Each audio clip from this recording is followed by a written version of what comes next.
అధిక బరువు అనేక సమస్యలకు కారణం. సాహితీ యోగా ఆన్లైన్ క్లాసులో జాయిన్ అవ్వండి. నమస్తే, వెల్కమ్ టు సుమన్ టీవీ. ప్రస్తుతం మనతో పాటు ఉన్నారు ఫ్యామిలీ కౌన్సిలర్ రజనీ రమ్మ గారు. నమస్తే మ్యామ్. నమస్తే మేము భార్యాభర్తలు ఒకరితో ఒకరు మళ్ళీ మళ్ళీ ప్రేమలో పడ్డానికి మంచి టిప్స్ ఏమని చెప్తారా?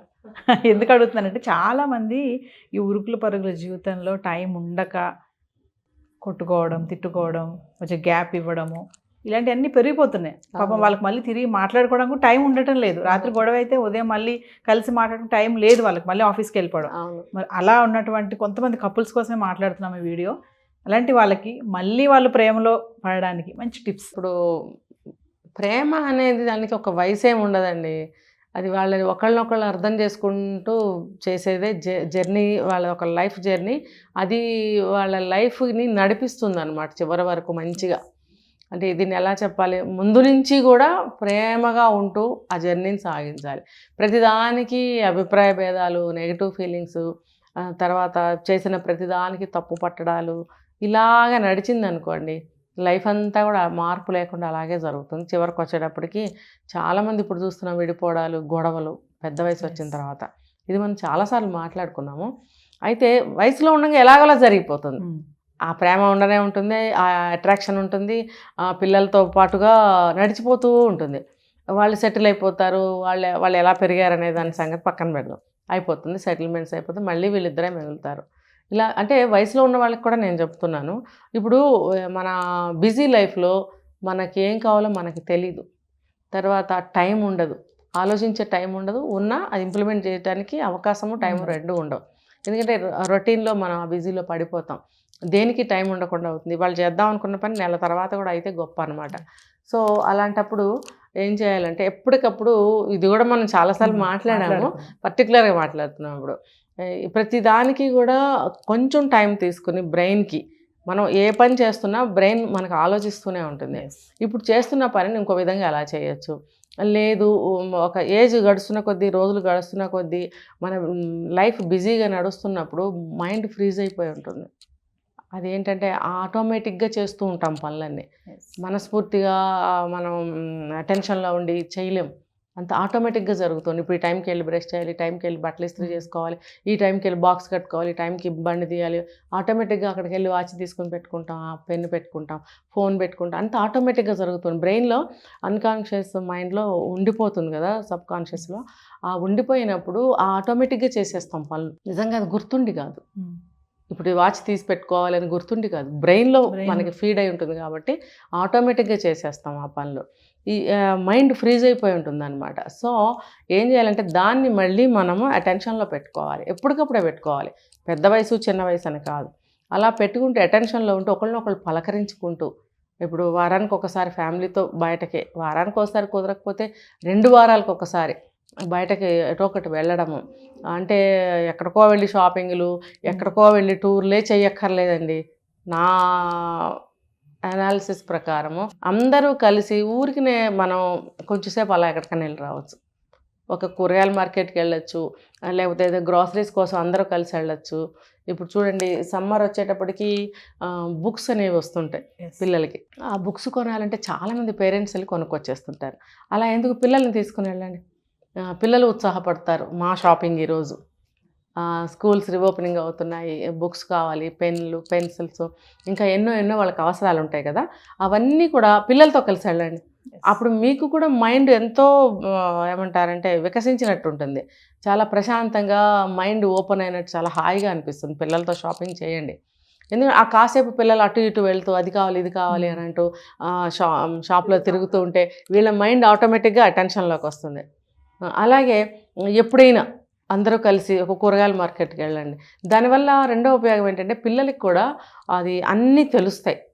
ఇప్పుడు మార్కెట్లోకి ఏ వస్తువు వచ్చింది, మనకి ఏ వస్తువు కావాలి, మనకి ఎంతవరకు అవసరమో, మన స్కూల్లో టీచర్స్ మన ఏం బుక్స్ కొనుక్కోమన్నారు అవే కొనుక్కోవాలి కదా, ఫర్దర్గా ఏం కొన్నా వేస్ట్ అవుతాయి. ఇలాంటి ఆలోచనలన్నీ వాళ్ళకి వస్తాయన్నమాట. సో వాళ్ళ షాపింగ్ వాళ్ళతో చేయిద్దాం. వాళ్ళకి ఏం కావాలి, బుక్స్ అంటాము, బుక్సే తీసుకుంటారు. అలాగే ఇప్పుడు మీరు కూరగాయల మార్కెట్కి వెళ్ళారనుకోండి, పిల్లల్ని తీసుకెళ్ళండి.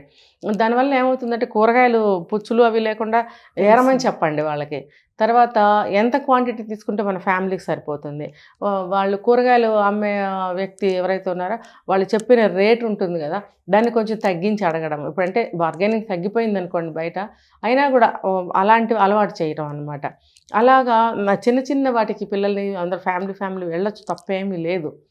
తర్వాత అందరిని తీసుకుని వెళ్ళటం కుదరకపోతే ఒకసారి ఒక బాబుని తీసుకుని వెళ్ళచ్చు, మళ్ళీసారి ఇంకో పాపని తీసుకుని వెళ్ళచ్చు. అట్లా డిఫరెంట్గా మనం బయటికి వెళ్ళి వస్తూ ఉంటే కూడా మనసు వికసిస్తుంది, బాగుంటుంది, కోపతాపాలు అనేవి తగ్గుతూ ఉంటాయి. ఒకవేళ భార్య మీద కోపం ఉన్నా, భర్త మీద కోపం ఉన్నా ఇవన్నీ కూడా మేనేజ్ అయిపోతూ ఉంటాయి, ఏమి ఉండదు, మర్చిపోతారు.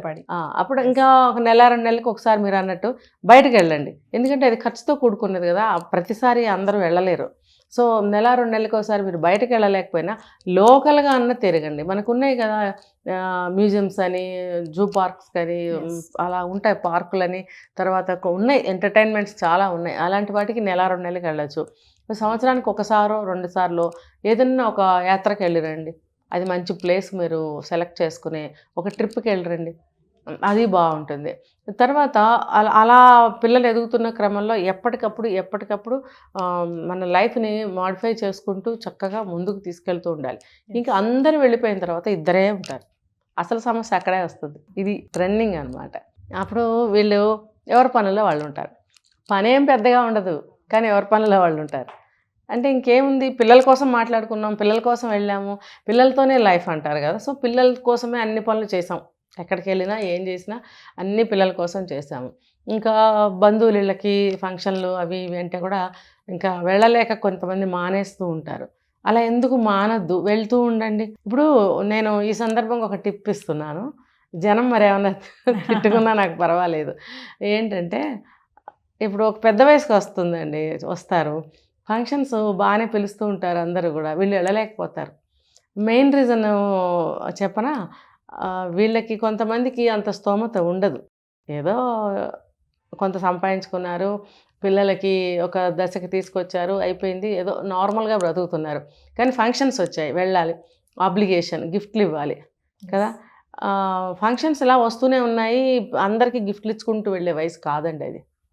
మీరు ఇంతకాలం ఇచ్చారు, అయిపోయింది, మీ పిల్లలు పెళ్ళిళ్ళు పేరెంటాలు అయిపోయినాయి, వాళ్ళు వెళ్ళిపోయారు, ఇంకా పెద్దవాళ్ళు అయిపోయారు, గబుక్కని ప్రతిదానికి వెళ్ళలేరు కూడా. కానీ వెళ్ళగలిగినంత వరకు వెళ్ళమనే నేను చెప్తున్నాను. ఈ ఆబ్లిగేషన్ వల్ల చాలామంది ఆగిపోతూ ఉంటారు. నేను ఇరువైపులా చెప్తున్నాను, పిలిచిన వాళ్ళకి చెప్తున్నాను, ఈ ఎవరైతే వెళ్ళాలనుకున్నారో వీళ్ళకి చెప్తున్నాను. ఏంటంటే ఇప్పుడు వెళ్ళిన ప్రతి చోటికి మీరు గిఫ్ట్ తీసుకెళ్ళాలనే రూల్ పెట్టుకోకండి. ఎందుకనంటే అది పెద్ద వయసు వచ్చిన తర్వాత వీళ్ళ ఆశీర్వాదాలే వాళ్ళకి చాలా విలువైనవి. అంతేగాని వీళ్ళు వచ్చారు, వీళ్ళు ఏమి ఇవ్వలేదు అని పిలిచిన వాళ్ళు కూడా అనుకోకూడదు. ఇప్పుడు మీరైనా సరే రేపొద్దున ఇంకో చోటుకి వెళ్ళలేకపోతే ఈ టిప్పు వాళ్ళకే ఉపయోగపడుతుంది, పిలిచిన వాళ్ళకి కూడా ఉపయోగపడుతుంది. సో ఒక వయసు వచ్చిన తర్వాత గిఫ్ట్లు ఇవ్వాలి ఖచ్చితంగా అనే రూలు పెట్టుకోకండి, తీసేయండి దాన్ని. ఏదో వయసులో ఉన్న వాళ్ళు ఇచ్చుకుంటారు, పుచ్చుకుంటారు, అయిపోయింది. మీరు పెద్దవాళ్ళు, మీ ఆశీర్వాదాలు ఇస్తేనే చాలు. అక్కడ మీరు వెళ్ళటమే ఒక గొప్ప విషయము, మీరు ఆశీర్వాదం ఇవ్వటమే ఒక గొప్ప విషయం. కాబట్టి ఫంక్షన్స్కి కూడా వెళ్ళండి. ఆ పెద్దవాళ్ళం అయిపోయాం, వెళ్తే గిఫ్ట్లు ఇవ్వాలి ఎందుకు లేని ఫంక్షన్కి వెళ్ళటం మానకండి. వీలైనంతలో, ఓపిక ఉన్నంతలో కొన్నన్నా అటెండ్ చేసుకోండి. ఇది ఒకటి హ్యాపీగా ఉండటానికి ఒక టిప్. ఇంకొకటి ఏంటంటే ఎవరి పనుల్లో వాళ్ళు ఉంటారని చెప్పుకున్నాం కదా, అలా కాకుండా పలకరించుకుంటూ ఉండాలి. పెద్ద వయసు వచ్చిన తర్వాత కూడా అభిప్రాయ భేదాలు, గొడవలు బాగా వస్తున్నాయి. ఎంత గొడవలు వచ్చినా మీరు ఏం చేస్తారంటే మళ్ళీ మామూలుగానే మాట్లాడుకోండి. ఇప్పుడు గయ్యమని గొడవ అయిపోయింది, నువ్వు అటు నేను ఇటు వెళ్ళిపోయి ఏదో కూర తాలింపు వేస్తున్నాం అనుకోండి, వంట చేస్తున్నాము, అయిపోయింది వంట, భోజనానికి రండి అని పిలవాలి. ఎందుకు మనసు చంపుకుని పిలవాలి, కోపం వస్తూ ఉంటుంది లోపల, అంటే పిలిచేది. కానీ మీరు మళ్ళీ ప్రేమలు పుట్టాలంటే ఏం చేయాలి, అడ్జస్ట్ అవ్వాలి కదా. అడ్జస్ట్ కూడా కాదు, కోపంలో అన్నాను అంత మాత్రం చేత నీ మీద నాకు ఇష్టం ప్రేమ లేకుండా లేం కదా, ఇన్నాళ్ళు కలిసే బ్రతికాం కదా. మరి అలాంటప్పుడు ఈ 2 మాటలు అనుకోగానే మనం ఎందుకు కోపంగా అలా వెళ్ళిపోవాలి, అనుకున్నాము అంతే, అదంతే, భోజనం చేయాలి, తిరగాలి, తినాలి అని అనుకునే ఈజీనెస్లోకి వచ్చేయాలి. అంతేగాని ఎంత పెద్దవాడిని అయ్యాను నన్ను అంటావా అని భార్యని, ఈవిడ కూడా అలా అనుకోకుండా ఉండాలన్నమాట. అయితే నేను ఇంకొకటి కూడా చెప్తా ఇందులో, ఇష్టం వచ్చినట్టు భార్యని మాట్లాడడము, ఇష్టం వచ్చినట్టు ఇంకా పెద్ద వయసులో కూడా కొట్టడము, బూతులు తిట్టడం అనేవి చాలామంది చేస్తున్నారు. దాన్ని మాత్రం క్షమించలేమండి. ఇంకా అలాంటి వాళ్ళు మారాలనే చెప్తాము. వాళ్ళు మారాలి. మారితే పెద్ద వయసు వాళ్ళకి ప్రశాంతంగా ఉంటుంది. ప్రేమలు పుట్టడం సంగతి తర్వాత, కనీసం మిగిలిన జీవితం ప్రశాంతంగానే బతకగలుగుతారు. నువ్వు వయసులో తిట్టినట్టు, వయసులో కొట్టినట్టు, వయసులో అవమానం చేసినట్టు పెద్ద వయసులో కూడా చేస్తే ఉన్న ప్రేమలు చచ్చిపోతాయి. ఇక కొత్త ప్రేమలు రావటం సంగతి తర్వాత. కానీ సాధారణంగా నేను చెప్పేది ఏంటంటే, ఎంత కోపతాపాలన్నా భార్యాభర్తలు అనే వాళ్ళు కలిసే ఉంటున్నారు కాబట్టి ఈ కాస్త మంచి విషయాలు, మంచి పనులు, మంచి ఆలోచనలు చేసినట్టయితే కూడా మళ్ళీ వీళ్ళ సంబంధాలు కుదుట పడడానికి అవకాశం ఉంటుంది. తర్వాత ఫ్రీక్వెంట్గా మాట్లాడుకుంటూ పలకరించుకుంటూ ఉండాలి. ఏమో ఏం చేస్తున్నావు, ఏమండి కాఫీ తాగండి, ఏమండి మనం ఇప్పుడు ఇదేమన్నా చేసుకుందామా, ఒక సంప్రదింపులాగా అనమాట. ఈరోజు ఏమైనా టిఫిన్ ఇది చేసుకుందామా, ఆ రోజు మీకు ఏదో ఆ కూర ఇష్టం అన్నారు కదా, అది ఈరోజు చేయనా, ఇలా ఏదో ఒకటి ఇద్దరు మాట్లాడుకుంటూ ఉండాలి. ఏమో మొన్న అప్పుడెప్పుడో అన్నావు కదా మనం అలా వెళ్ళొద్దామా, ఇలా ఏదో ఒకటి కల్పించుకుని మాట్లాడుతూ ఉండాలి. ఇంకా క్షమాభావన అనేది అలవాటు చేసుకోవాలండి ఈ వయసులో. నేను చెప్పాను ఒక వీడియోలో, పెద్దరికం తెచ్చుకోండి. పెద్దరికం తెచ్చుకోనప్పుడు మీరు రిటైర్ అయ్యి ఫలితం ఏంటి, మీకు 70 ఏళ్ళు వచ్చి ఫలితం ఏంటి, 70 ఏళ్ళు ఎందుకు వచ్చినాయి, మిమ్మల్ని రిటైర్ ఎందుకు చేశారు, మీరు పెద్దవాళ్ళు అయ్యారని రిటైర్మెంట్ చేసినప్పుడు మీరు పెద్దరికం ఏదండి మీలో, మీరు పెద్దరికం తెచ్చుకోండి. తెచ్చుకుంటే మీలో ఆ పెద్ద మనసు అనేది వస్తుంది. పెద్ద మనసు వచ్చినప్పుడు క్షమాభావన వస్తుంది. ఇన్నాళ్ళు తిట్టారుగా భార్యని, కొట్టారుగా, అవమానించారుగా, ఎందుకు పోని పరిస్థితుల ప్రభావం అనుకుందాం. ఇప్పుడు ఏ పరిస్థితులు ఉన్నాయి, మీరిద్దరే పెద్దవాళ్ళు అయిపోయారు, ఓపికలు తగ్గుతున్నాయి. మరి ఇప్పుడు మీరిద్దరూ ఇంకా ఏముంటాయి, అలాంటివి ఉండకూడదు. కానీ పాతయే మనసులో పెట్టుకుని సాధించుకుంటే నేను చెప్పలేను. కానీ ఆ జీవితానికి స్వస్తి పలుకుదాం. మన ఇద్దరు తల్లిదండ్రులు ఉండరు ఇంకా ఆ వయసులో, తోడబుట్టిన వాళ్ళు ఎవరికి వాళ్ళే పెద్దవాళ్ళు అవుతూ ఎక్కడో చోట ఉంటూ ఉంటారు. ఇంకా అలాంటప్పుడు ఏం చేయాలి, ఒకళ్ళ కోసం ఒకళ్ళే అని అంటుంటారు కదా భార్యాభర్తలు అనేవాళ్ళు. ఆ ఒకళ్ళ కోసం ఒకళ్ళు మన ఇద్దరం ఉంటున్నాం కాబట్టి మన ఆ ఉండేది ఏదో ప్రేమగా ఉందాం, క్షమాభావంతో ఉందాం. నువ్వేం తప్పు చేసినా ఏముంది, నేను ఆ భార్యగా, ఏదో ఇన్నాళ్ళు తిట్టాం కొట్టేసాం, ఇప్పుడు కొడితే ఏం బాగుంటుంది అనేటువంటి ఒక పద్ధతిని అలవాటు చేసుకోవాలి. ప్రేమ భావాన్ని పెంచుకోవాలి, పలకరించుకుంటూ ఉండాలి, క్షమించగలగాలి ఒకళ్ళకొకళ్ళు. సాధారణంగా భర్తలే చేస్తుంటారు ఇలాంటివి, తిట్టడం కొట్టడం అనేది వాళ్ళే కదండి ఎక్కువ చేస్తారు. నిజం చెప్పండి, భార్యలు ఎక్కడండి, అంతమంది ఎవరు కొట్టేస్తున్నారండి, ఉన్నారులేండి మేడం. ఉన్నారంటే ఎంత చేస్తే వాళ్ళు తిరగబడతారండి. అవునా, ఎవడైనా రెచ్చిపోతేనే కదా రివెంజ్ కోసం చేస్తాడు. అది ఎందుకు వస్తుందంటే ఆ రెచ్చగొట్టడం వల్ల, అది మీరు చేసిందే కదా. కాబట్టి అటువంటి వాళ్ళు చాలా తక్కువ మందే ఉంటారని అనుకుందాము. ఒకవేళ ఎక్కువ మందే ఉన్నా మీరు చెప్పినట్టు కొన్ని పాటించుకోవాలండి. ఎల్లకాలం కొట్టుకుంటూ ఉంటే అసలు మన పిల్లలు కూడా మన మొహం చూడరండి. వీళ్ళతో వీళ్ళ వల్ల మన వల్ల కాదు వీళ్ళతో హ్యాండిల్ చేయటం అని వాళ్ళు కూడా వదిలేస్తారు. నేను ప్రతి భార్యకి, ప్రతి భర్తకి, పెద్ద వయసు వచ్చిన వాళ్ళకి 60, 70, 80, 90 ఎవరికైనా సరే ఈ వీడియో చూసే వాళ్ళకి నేను చెప్పేది ఏంటంటే, కొంచెం క్షమాభావన అలవాటు చేసుకోండి, ప్రేమించడం అలవాటు చేసుకోండి, పలకరించడం నేర్చుకోండి. మన మనిషేగా, మనతోనే ఉందిగా 30, 40 ఏళ్ళు, ఇలా అనుకుంటూ ఉండండి. మీలో కోపం రాదు, ప్రేమ ఆటోమేటిక్గా పెరుగుతుంది. ఏదో కాసేపు కనపడపోతే ఏమో ఎక్కడున్నావు అని పిలిచి పలకరించండి. పడుందిలే ముసలిదాంతో నాకేం పని, ముసలోడితో నాకేం పని అని అనుకున్నారంటే ఆ దూరాలు పెరిగిపోతాయి, ఇంకా పెరిగిపోతాయి.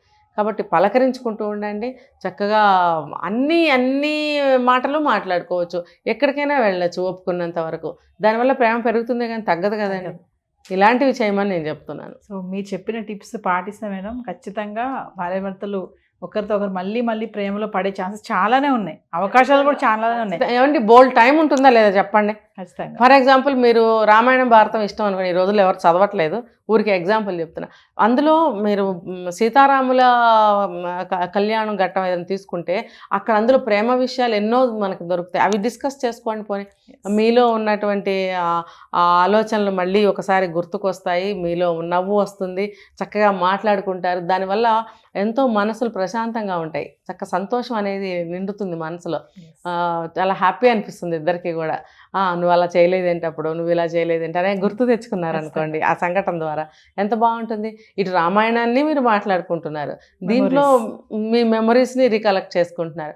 వరదలు ఎంత బాగుంటుంది, దానివల్ల మీ ప్రేమ పెరుగుతుందా తగ్గుతుందా? ఖచ్చితంగా. అబ్బాయి ఈవిడ కూర్చుని భలే చెప్తుందిలే. కాదండి, నేను కూడా పాటిస్తా రేపు పొద్దున్న నా టైం వచ్చినప్పుడు. మరి మీరు కూడా పాటించండి. ఎందుకంటే మనము శత్రుత్వాన్ని పెంచుకుంటామా మిత్రత్వాన్ని పెంచుకుంటామా? ఎవరిని అడిగినా మిత్రత్వమే కావాలంటారు. కాబట్టి అది కావాలనుకున్న వాళ్ళు పాటించి చూడండి. ఒక రోజుకి రిజల్ట్ రాదు, Yes. అలా మీరు కొంతకాలం చెయ్యండి.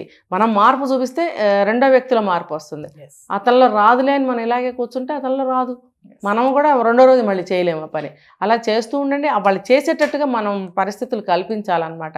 పిలవడము, పలకరించడము, మాటికి అతన్ని అటెన్షన్లోకి తీసుకురావడం అనేది చేస్తే ఆ ఫ్రీజ్ అయినటువంటి మైండ్ ఏదైతే ఉందో మళ్ళీ మంచిగా తయారవుతుంది. Yes. Thank you, ma'am.